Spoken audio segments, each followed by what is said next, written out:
Ya, penyelarasan visi misi dan tujuan pembelajaran mendalam. Ya.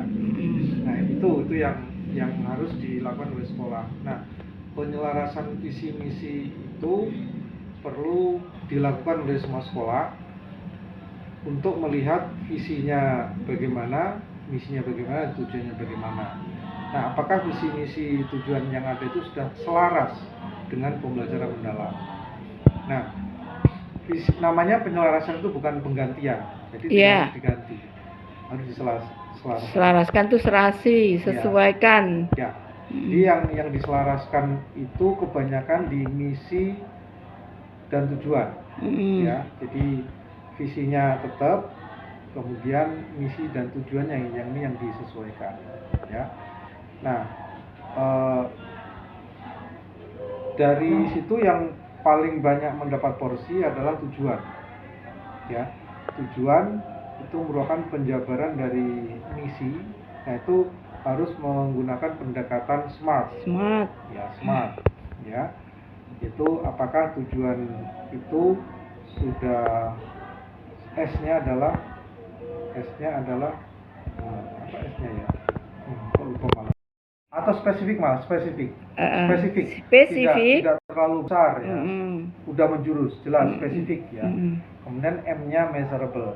Dapat diukur ya kan? Kemudian A-nya attainable. Attainable, bisa dicapai. Misalnya yang bisa dicapai tahun berapa, misi ini bisa dicapai 2 tahun misalnya kan, jangka pendek, jangka panjang ya kan. Attainable itu bisa dicapai dengan waktu atau dicapai dengan keadaan, misalnya SMA 8 lulusannya harus masuk UI semua. Itu bisa nggak dicapai? Ya. Nggak bisa kan? Nggak bisa. Ukurannya apa? Ya, kan gitu harus ada. Kita kan ngaca ya. Iya. Jangankan mau ke UI semua, mau kuliah semua saja masih belum bisa kan? Attainable. Kemudian R-nya smart R ya. R-nya itu visi misi, tujuan misi sampai visinya itu sudah relevan. Nah, segaris. Nah, apakah relevannya itu juga relevan dengan pembelajaran mendalam? Itu juga yang terakhir adalah T, time bound atau berdasarkan waktu dicapainya. Nah, ini yang kita lihat. Nah, di tahun lalu tujuan SMA 8 itu masih belum berbasis waktu. Jadi umum itu bisa dikopi setiap tahun itu aja gitu ya, di waktu. Kemudian belum bisa diukur. Jadi nggak ada jumlahnya berapa. Diukur biasanya kan dengan kriteria atau jumlah ya. Misalnya berapa persen anak begini. Oh ya, dari tujuan tadi, tujuannya yang dituju itu anak-anak. Peserta didik itu nanti bisa apa ya kan? Apa? Jadi bukan gurunya. Betul dong, ya itu. Kalau saya masih melihat di teman-teman bahkan kami dulu, guru ini jadi tujuan, bukan tujuan. Sekarang kan tujuannya adalah peserta didik mau jadi apa mereka, mau dibawa kemana mereka, ya kan?